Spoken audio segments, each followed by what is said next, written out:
Est-ce que tu as des questions sur le blogging? Si oui, j'ai enregistré une vidéo exclusive pour les abonnés dans laquelle j'explique vraiment mon processus de A à Z à l'heure de l'écriture de chacun de mes billets de blog. Je te montre un petit extrait.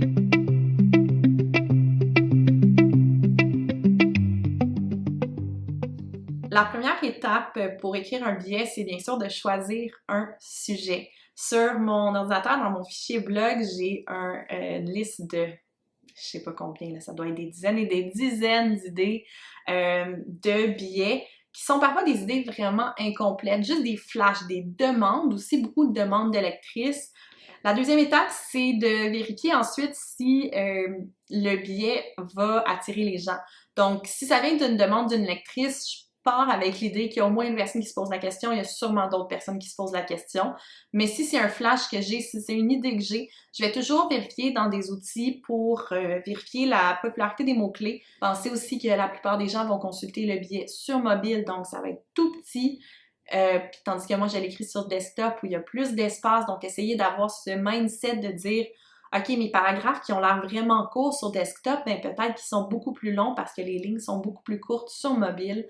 Dans les vérifications finales, il y a aussi le titre. Moi, je pense que tu le sais que je suis méga fan de Marie Forleo et elle dit toujours qu'il faut écrire des titres pour arriver au bon titre.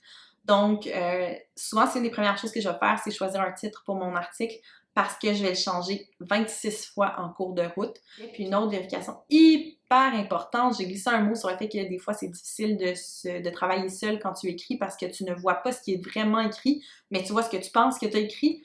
Je passe tous mes textes dans Antidote, mais encore là, Antidote n'est vraiment pas parfait, c'est un ordinateur, hein. Donc, faut que j'essaie d'avoir un regard critique quand Antidote me suggère quelque chose. Des fois, c'est faux.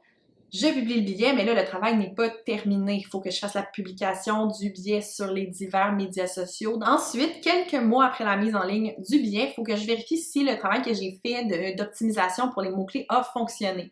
Donc, j'utilise un outil qui s'appelle Google Search Console. Finalement, c'est pas mal à ça que ça ressemble la publication d'un billet. Donc, c'est facilement une entreprise d'une journée complète, plus toutes les modifications qui suivent par après. Là. Donc, et si jamais le blogging est un monde qui t'intéresse, n'oublie pas qu'en tant qu'abonné, tu as 50% de rabais sur le kit d'outils pour blogueuses, qui est un kit qui est vraiment, quand je parlais de ma checklist de vérification que je fais, c'est vraiment ce kit que j'utilise, que j'ai créé pour moi puis que j'ai mis en vente parce que je me faisais demander des astuces. Donc, si tu veux voir le reste de cette vidéo, il faut être abonné. J'ai laissé tous les détails au sujet de l'abonnement au blog sous cette vidéo. À bientôt!